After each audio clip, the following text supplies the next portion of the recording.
Allah Subhanahu wa ta'ala menamakan dirinya Al-Hayyu. Manusia juga kan hidup. Beda. Allah yang memberikan kehidupan, manusia yang dihidupkan beda. Ada orang-orang yang menafsirkan ayat-ayat sifat ini sebagaimana adanya, sebagaimana yang mereka fahami dalam kehidupan manusia sebagai makhluk. Akhirnya mereka menyerupakan Allah dengan makhluknya. Oleh karena itu di saat Allah Subhanahu wa ta'ala mempergunakan bahasa manusia dalam menggambarkan dirinya, jangan sekali-kali kita menafsirkannya secara lahir. Kalau kita tafsirkan secara lahir, akan melahirkan apa? Akan melahirkan tashbih. Kita menyamakan Allah dengan makhluk dalam sifat-sifatnya.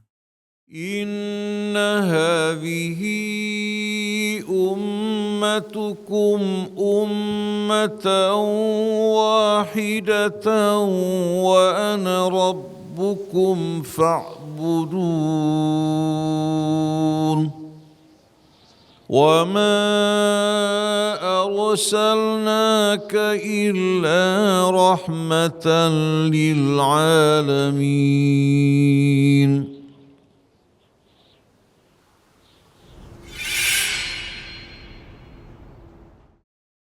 Bismillahirrahmanirrahim. Alhamdulillahirabbil alamin. Allahumma shalli ala Muhammadin wa ali Muhammad. Assalamualaikum warahmatullahi wabarakatuh.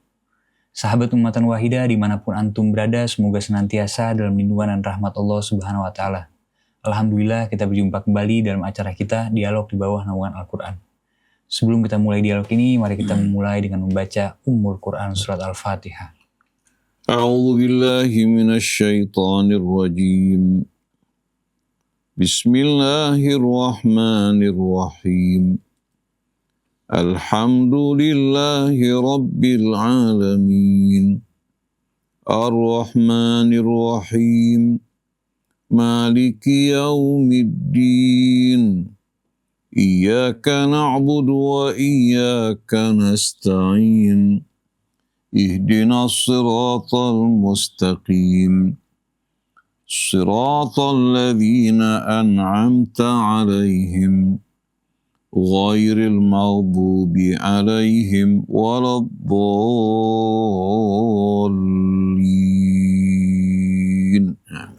Amin, amin ya rabbal alamin. Sebelum kita mulai majelis ini, jika antum semua mendapatkan manfaat dari channel ini, jangan lupa share, like, dan subscribe.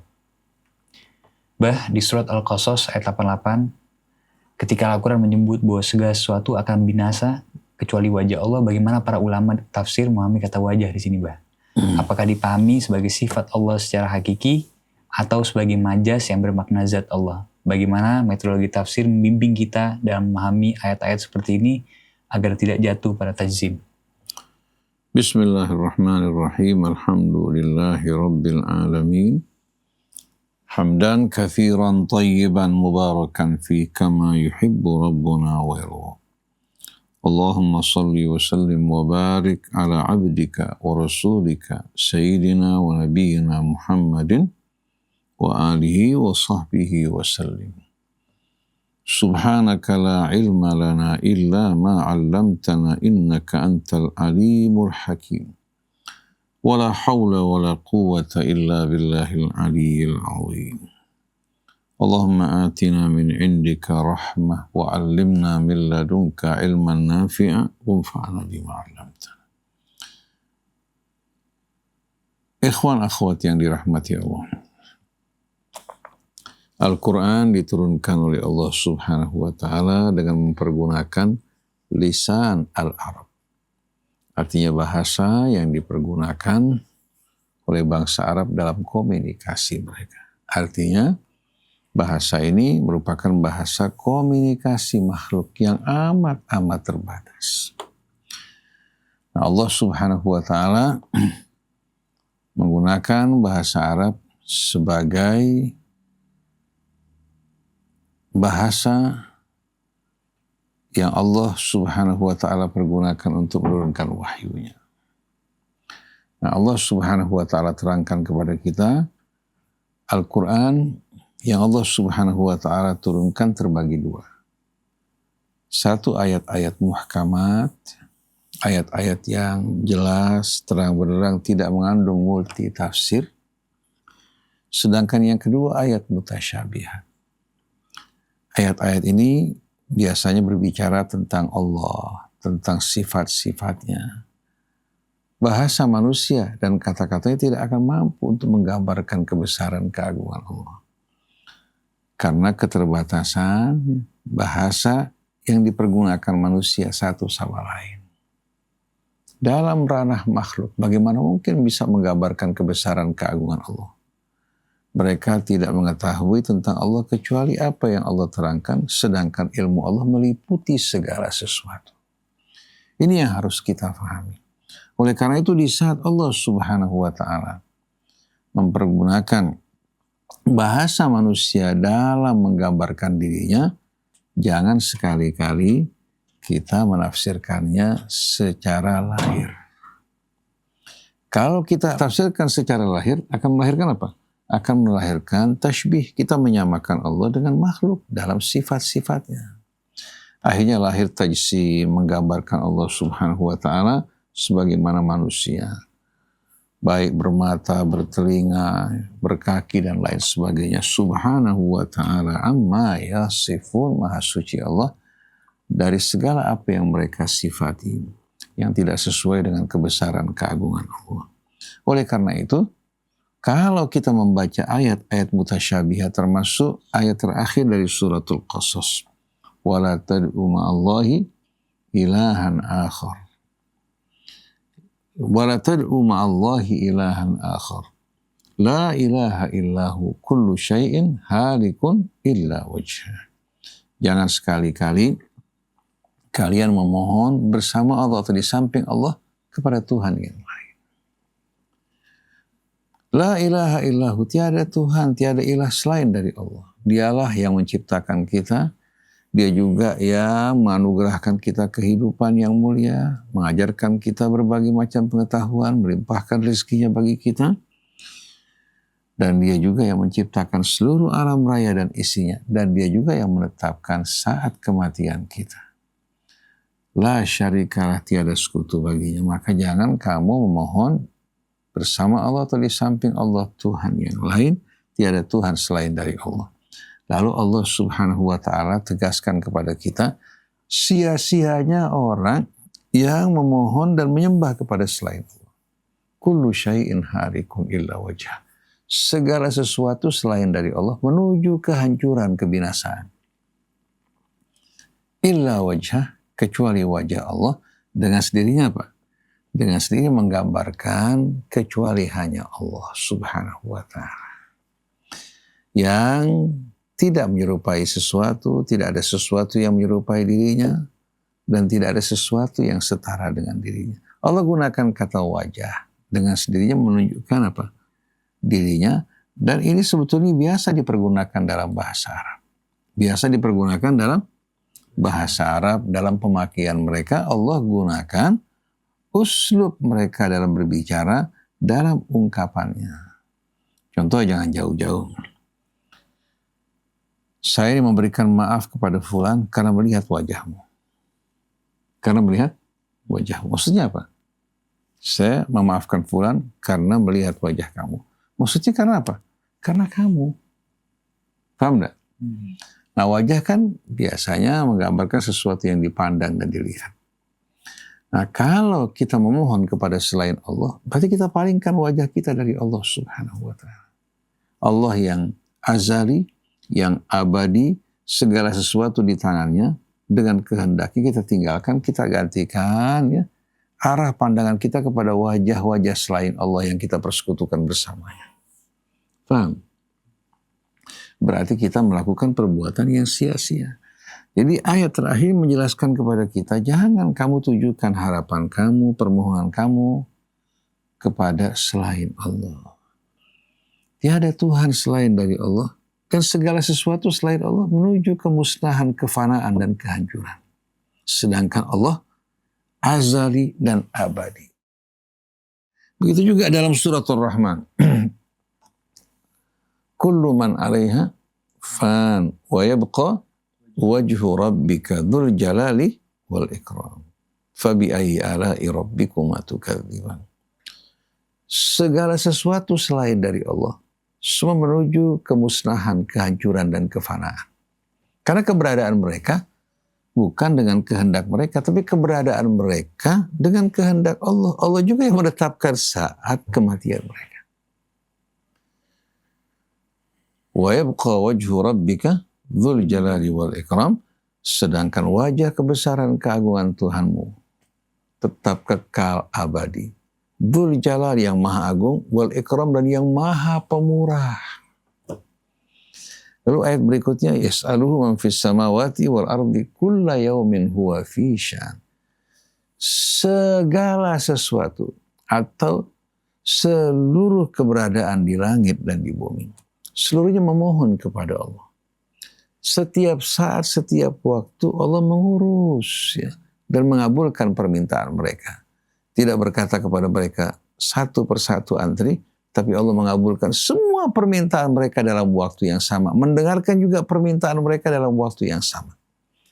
Allah subhanahu wa ta'ala mengabulkan permintaan mereka.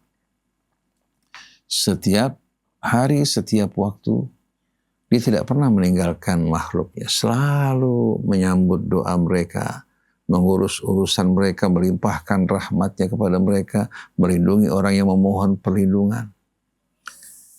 Lalu kenapa kita memohon kepada selain Allah? Padahal segala sesuatu selain Allah semuanya menghadapkan wajah mereka kepada Allah.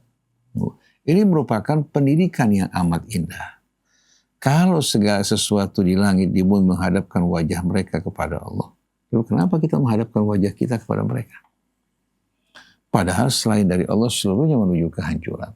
Jadi bahasa semacam ini dalam bahasa Arab dikenal dengan istilah majaz. Istilah majaz.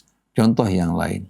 Kalau kita berkata, la takhaf. Kamu jangan takut min fulan.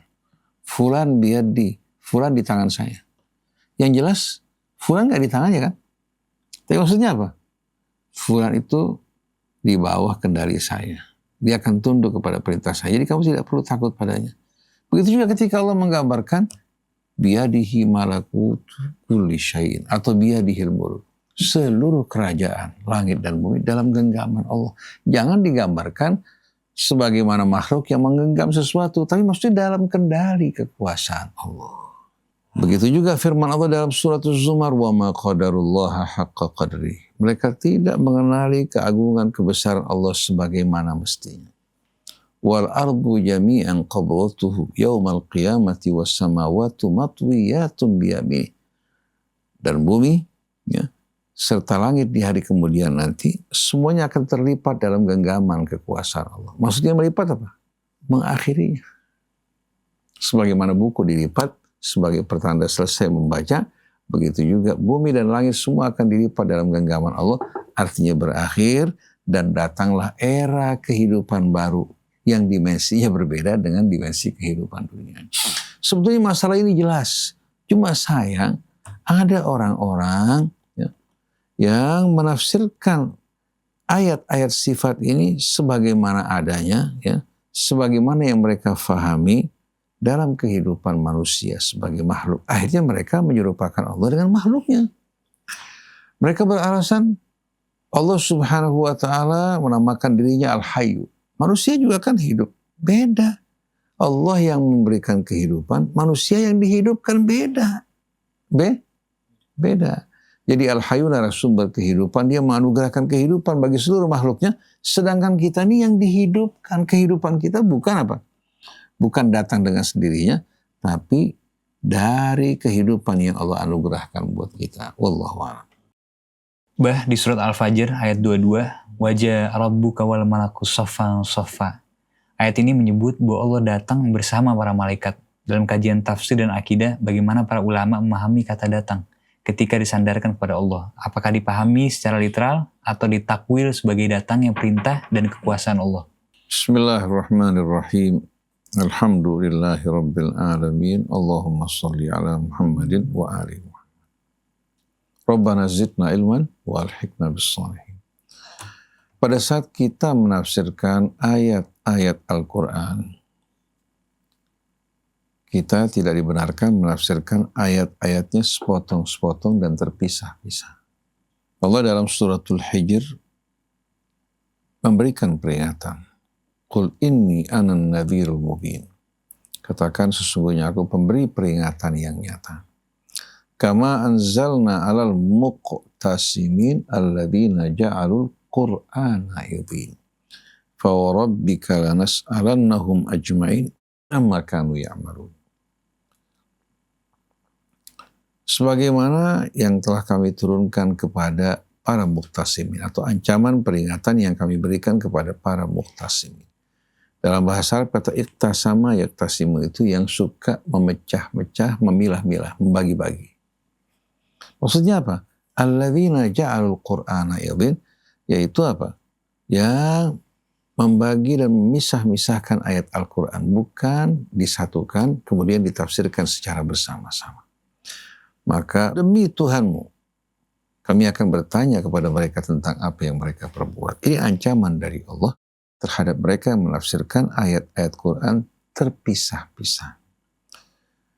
Ketika turun firman Allah Subhanahu wa Ta'ala, atau ketika Amirul Mukminin menjelaskan mengenai ayat Al-Quran dalam surat Az-Zumar, Allahu nazzala ahsanal hadithi kitaban mutasyabihan.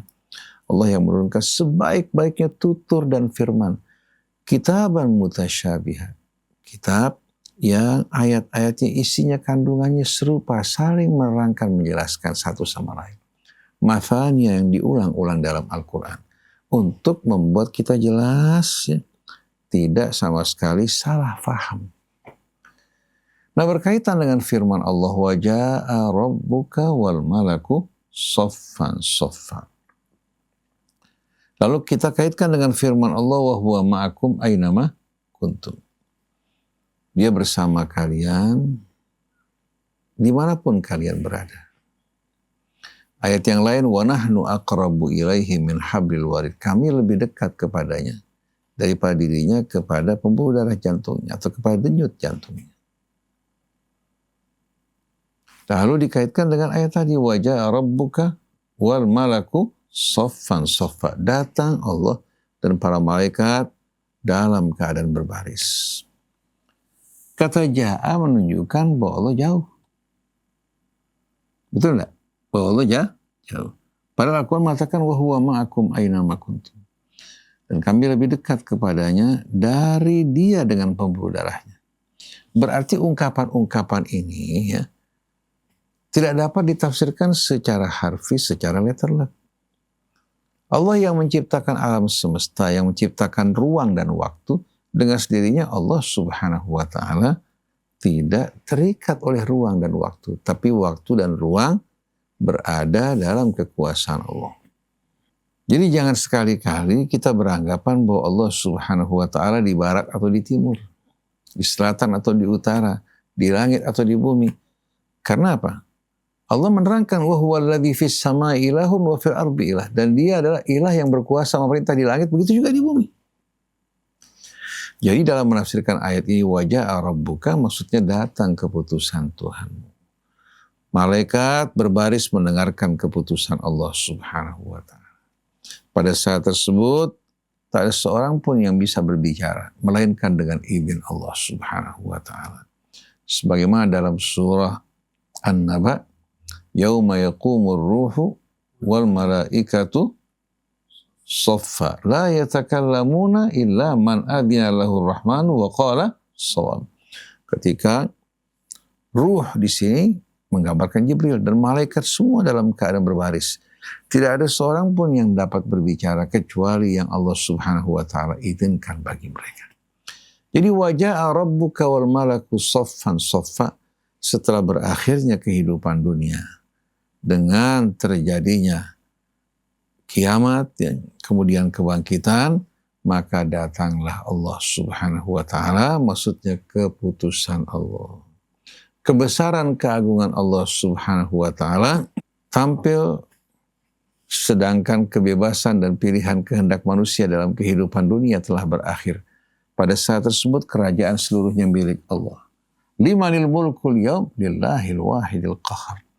Bagi siapa, kepunyaan siapa kekuasaan pada hari ini? Maka jawabannya serentak, semua di tangan Allah Al-Wahid Al-Qahar. Kalau di bumi dulu, mereka diberikan pilihan, diberikan kehendak, berbuat sesuka hati mereka. Begitu mereka dibangkitkan di hari kemudian nanti, semua itu akan berakhir. Allah akan mengadili mereka dengan seadil-adilnya, dan Allah akan putuskan dengan keputusan yang tidak meragukan sedikit pun. Begitu juga firman Allah dalam surat Al-Baqarah, hal yanzuruna illa an ya'tiyahumullahu fi dhulalin minal ghamami wal malaikatu wa qudiyal amru wa ilallahi turja'ul. Hal yanzurun, apakah mereka akan terus melakukan kekafiran, keingkaran, kemaksiatan mereka hingga Allah datang di bawah naungan awan? Ini maksudnya bukan apa? Bukan berarti Allah Subhanahu wa ta'ala datang dipayungi oleh awan. Maha suci Allah Subhanahu wa ta'ala. Allah bukan makhluk yang menempati ruang dan waktu. Tapi ini sebagai ungkapan gambaran bahwa mereka rupanya tetap dalam keingkaran mereka. Baru mereka akan berhenti sewaktu datang adab Allah Subhanahu wa ta'ala. Adab Allah kepada mereka, dan pada saat tersebut diputuskan berbagai macam urusan, dan kepada Allah mereka semua dikembalikan. Jadi ini merupakan bahasa-bahasa majas, bahasa metafora ya, yang menggambarkan kita akan kebesaran keagungan Allah yang tak terbatasi, yang tak terperikan. Jangan kita fahami Allah seperti kita memahami berbagai macam hal dalam kehidupan kita. Berarti kita batasi Allah yang maha agung, ya, yang meliputi segala sesuatu dengan batasan yang menyempitkannya. Begitu juga pemahaman kita juga akhirnya dibatasi dengan apa yang biasa kita fahami dalam kehidupan kita. Padahal Allah Subhanahu wa ta'ala merupakan zat yang maha suci yang tak mungkin dapat kita perikan. Karena tidak ada yang menyerupainya, dan dia tidak menyerupai sesuatu. Bagaimana mungkin dapat digambarkan? Oleh karena itu, Abu Bakar As-Siddiq mengatakan, al-ajzu an darki idrak. Kalau orang sudah tidak mampu lagi menghayalkan, membayangkan yang ada di hadapannya kebesaran, keagungan yang tak terperikan, baru pada saat itu dia mengenal Allah. Tapi kalau dia menghayalkan, membayangkan dengan imajinasinya, itu bukan Allah. Itu hasil ciptaan khayalannya. Itu Tuhan hasil ciptaan khayalannya. Nah, ada yang menghayalkan menjadi batu, patung, atau matahari, atau ini, itu semua itu merupakan Tuhan yang diada-adakan, bukan Tuhan yang mengadakan dan menciptakan kita. Karena kalau Tuhan kita, laisa kamitslihi syai'un wa huwas samiul basir. Paham? Bah, dalam Islam ini kan dikenal konsep kafah atau kesepadanan dalam pernikahan. Seberapa penting prinsip ini dalam menjaga keharmonisan rumah tangga? Mengingat dalam banyak kasus saat ini, ketika penghasilan suami lebih rendah daripada istri, sering muncul tuntutan standar hidup dari pihak istri yang sulit dipenuhi oleh suami. Dan akhirnya memicu konflik. Bagaimana pandangan Islam mengenai kesepadanan, khususnya dalam aspek ekonomi dan status sosial? Bismillahirrahmanirrahim. Alhamdulillahirabbil alamin. Allahumma shalli ala Muhammadin wa ali Muhammad. Rabbana zidna ilman wa alhiqna bis-shalihin. Setiap orang hidup sesuai dengan barometer dan sistem nilainya. Yang barometernya dan sistem nilainya bendawi, duniawi, dengan sendirinya akan mengukur segala sesuatu dengan apa? Dengan benda dan dunia. Tapi mereka-mereka yang hidup dengan sistem nilai yang datang dari Allah Subhanahu wa ta'ala, hidup di dunia sebagai ladang ujian menuju Allah Subhanahu wa ta'ala, dengan sendirinya sikap, sepak terjang, dan cara hidupnya disesuaikan dengan sistem nilai yang menjadi acuannya. Seorang muslim, seorang pria muslim, pada saat dia akan menikah, yang tujuan hidupnya jelas untuk mempersiapkan kehidupan di hari akhir nanti, dengan pengabdian yang murni kepada Allah. Dia jadikan kehidupan dunia sebagai ladang pengabdian. Dia akan mencari pasangan juga yang sepadan dengan dirinya. Yang sepadan dengan dirinya. Yang juga memiliki tujuan yang sama. Yang juga berpegang kepada sistem nilai yang sama. Adapun kaya miskin tidak penting pada saat itu. Seandainya laki-laki pendapatannya lebih sedikit, perempuan yang bersamanya yang memiliki tujuan yang sama tidak akan keberatan. Begitu juga berkaitan dengan status sosial. Kalau yang menjadi pegangan hidup mereka, sistem nilai mereka, barometer mereka, Allah, kemudian hari akhirat, dan ingin meneladani Rasul, niscaya yang menjadi tolak ukur kemuliaan adalah iman dan takwanya. Inna akramakum indallahi atqakum. Baik bagi laki-laki maupun bagi perempuan. Tapi begitu seorang hidup di kehidupan dunia ini, pegangannya bukan lagi Allah, bukan lagi hari akhirat ya sebagai tujuannya, dan Rasul sebagai tauladannya, maka dengan mudah orang-orang semacam ini akan mengalami berbagai macam cobaan yang berat dalam hidup ini. Benda dan harta akan menjadi apa? Akan menjadi tolak ukur. Kalau seorang laki-laki menikahi wanita, kemudian di perjalanan si laki-laki pendapatannya menurun atau di PHK, sedangkan perempuan ini hidup sama sekali apa? Bukan untuk Allah, bukan juga untuk hari akhir. Tapi melihat dunia sebagai tujuan, pasti dia tidak akan menerima. Pada saat lakinya mencukupi, dia akan bisa apa? Menerima. Tapi pada saat dia melihat laki-lakinya standarnya menurun, hatinya pasti akan mengalami perubahan. Karena tolak ukurnya materi. Walaupun laki-lakinya berusaha mengambil hatinya, menyenangkan dirinya, tapi semua tidak bisa menggantikan apa? Menggantikan apa yang hilang dari suaminya di mata istrinya. Tapi kalau orang yang beriman, setelah mereka berumah tangga, ya, berpasangan bersama-sama, menghadapi cobaan yang berat mereka terima. Menghadapi nikmat mereka bersyukur dan tidak lupa kepada Allah. Kita ambil contoh ya, yang jelas yang Allah ceritakan dalam Al-Quran. Kisah Nabi Allah Ayub. Yang tadinya hidup sejahtera, anak-anaknya juga sehat, kekayaannya. Satu persatu anaknya dipanggil oleh Allah. Hingga dia tidak memiliki anak. Harta bendanya juga hancur satu persatu. Bukan hanya sampai di sana, dia pun kena penyakit. Hingga dijauhi oleh masyarakatnya. Yang setia mendampingi istrinya.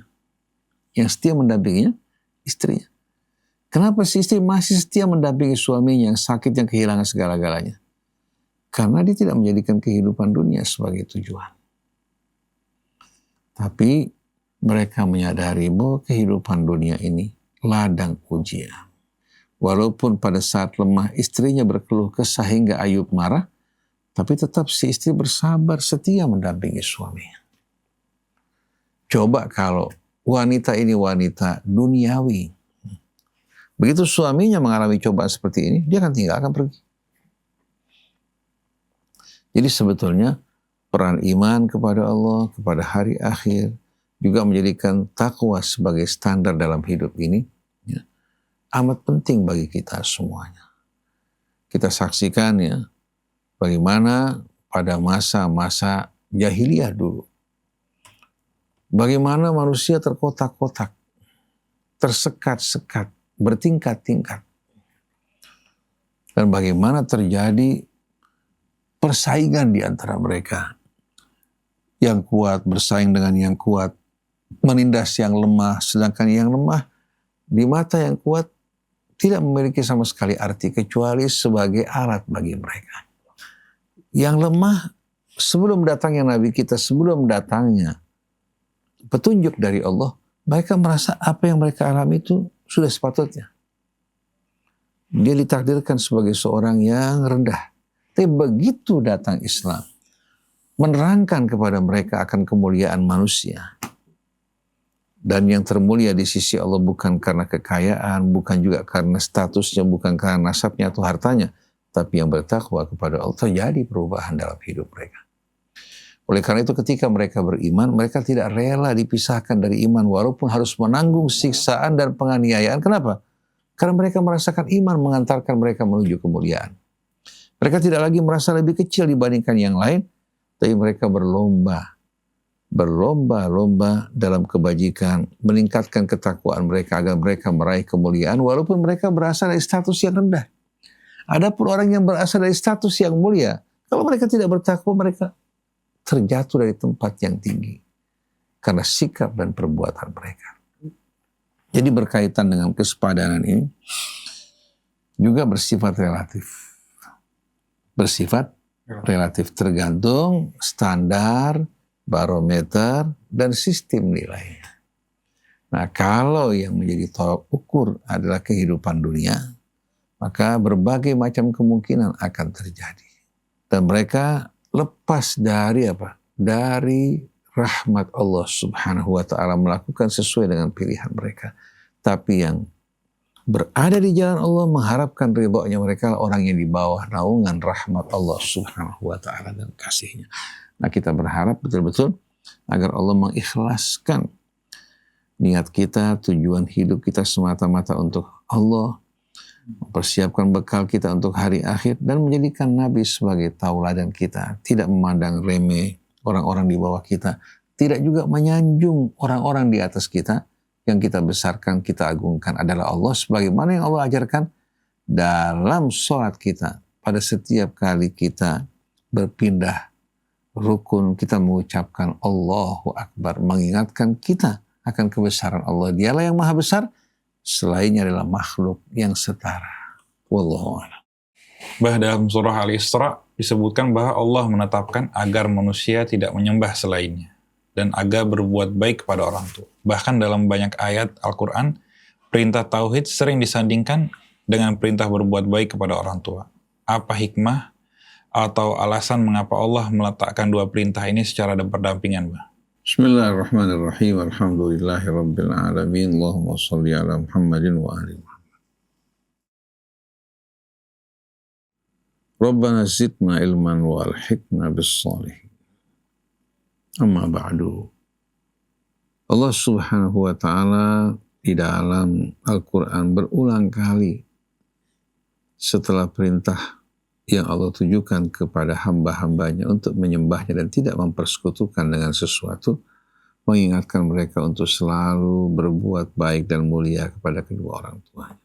Dan ini merupakan ungkapan syukur seorang hamba kepada Tuhan yang telah menciptakannya, melimpahkan berbagai macam nikmat karunia kepadanya tanpa sekutu. Semua merupakan karunia Allah, la syarika. Maka hamba-hambanya yang bersyukur kepada Allah Subhanahu wa ta'ala, niscaya akan memiliki tempat khusus di sisi Allah Subhanahu wa ta'ala. Tapi di samping dia bersyukur kepada Allah Subhanahu wa ta'ala dengan menyembahnya, tidak mempersekutukan dengan sesuatu. Walaupun Allah tidak butuh sama sekali akan apa? Akan ibadahnya. Tapi Allah menghargai mereka yang bersyukur. Begitu juga setelah Allah memerintahkan anak-anak manusia untuk bersyukur kepada Allah, Allah perintahkan agar mereka bersyukur kepada kedua orang tuanya. Mensyukuri kebaikan mereka, mengingat budi mereka, pengorbanan mereka. Dan Allah perintahkan kita sebagai anak-anak untuk berbuat baik kepada kedua orang tua. Allah tidak memerintahkan anak untuk taat secara mutlak pada orang tua, tapi memerintahkan untuk berbuat baik.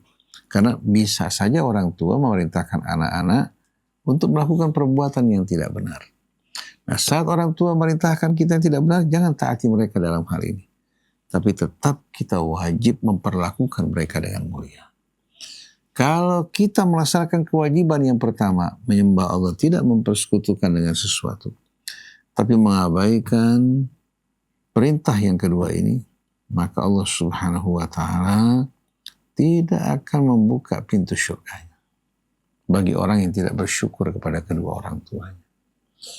Dan ini merupakan wasiat Allah melalui lisan Luqman Al-Hakim. Ya. Begitu juga wasiat yang langsung disampaikan kepada hamba-hambanya dalam ayat-ayat Alkitab, wasainal insana biwalidayhi ihsana. Jadi kalau kita perhatikan bersama-sama, hubungan di antara perintah Allah Subhanahu wa ta'ala kepada hambanya untuk mentauhidkannya, menyembahnya, tidak mempersekutukannya dengan sesuatu, dan perintah untuk berbuat baik kepada ayah ibu kita, sebetulnya hubungan di antara keduanya syukur kepada Allah, syukur juga pada kebaikan kedua orang tua kita, dan Allah amat menghargai orang-orang yang bersyukur. Allah berfirman melalui lisan Musa, wa ibta'adzana rabbukum la in syakartum la azidannakum wa la in kafartum inna adzabi lasyadid. Ketika Allah mengumumkan melalui lisan Musa, apabila kalian bersyukur kepada Allah, maka Allah akan menambahkan bagi kalian. Tapi kalau kalian ingkar, sesungguhnya azabku maha pedih. Maka bersyukurlah kita kepada Allah dengan menyembahnya, tak mempersekutukannya dengan sesuatu. Bersyukur juga kepada kedua orang tua kita. Ibu yang melahirkan, yang menyusui, yang membesarkan orang tua, laki-laki yang bersusah payah untuk memberikan nafkah tanpa ada pamrih dengan penuh ketulusan. Juga bersyukur kepada orang yang berbuat kebaikan kepada kita. Baik itu pasangan kita yang mendampingi kita, orang-orang yang berbuat kebaikan kepada kita. Patut kita bersyukur pada mereka. Oleh karena itu Allah memberikan bimbingan, wa idza huyitum bi tahiyyatin fahayyu bi ahsana minha aw rudduha. Kalau kalian mendapatkan satu penghormatan, tahiyat atau kebaikan dari seseorang, balas dengan lebih baik atau yang serupa. Atau yang serupa. Jadi kalau orang mengucapkan assalamualaikum, kita jawab dengan waalaikumsalam, tambah lagi warahmatullahi wabarakatuh. Orang memberikan kita sesuatu, ya, kita balas dengan yang lebih baik. Atau yang serupa. Kalau tidak mampu membalas kebaikan mereka, doa kita untuknya merupakan balasan bagi kita. Doakan agar Allah ampuni dosanya, angkat derajatnya, juga lipat gandakan balasannya. Itu merupakan apa? Merupakan ungkapan syukur kita akan kebaikan seseorang terhadap kita. Jadi kesimpulannya, kita diperintahkan untuk bersyukur kepada Allah, mensyukuri kebaikan ayah ibu kita, dan juga mensyukuri setiap orang yang berbuat kebaikan kepada kita. Nah, syukur ini merupakan ciri dari orang-orang yang beriman, yang mengenal diri mereka, yang sadar betul-betul akan apa? Kedudukan mereka sebagai seorang hamba. Seorang hamba yang betul-betul menerima karunia yang tak terhingga dari Allah Subhanahu wa ta'ala. Nah, semoga Allah jadikan kita dari hamba-hambanya yang senantiasa bersyukur kepadanya. Allah jadikan kita sebagai hamba juga yang bersyukur kepada kebaikan kedua orang tua kita. Dan setiap orang yang berbuat kebaikan kepada kita, tanpa kita keluar dari kebenaran dan jalan yang Allah Subhanahu wa ta'ala tunjukkan. Subhanakallahumma wa bihamdik, asyhadu an la ilaha illa anta astaghfiruka wa atubu ilaik, wal afu minkum, wassalamualaikum warahmatullahi wabarakatuh. Alhamdulillah, kita sudah sampai di penghujung dialog kali ini. Jazakumullah khair para baba atas nasihat dan penjabarannya. Semoga bisa menjadi wasilah dan hidayah untuk kita semua. Sahabat Ummatan Wahidah, Al-Fakir, beserta seluruh tugas, kami mohon undur diri. Wassalamualaikum warahmatullahi wabarakatuh. Waalaikumsalam warahmatullahi wabarakatuh.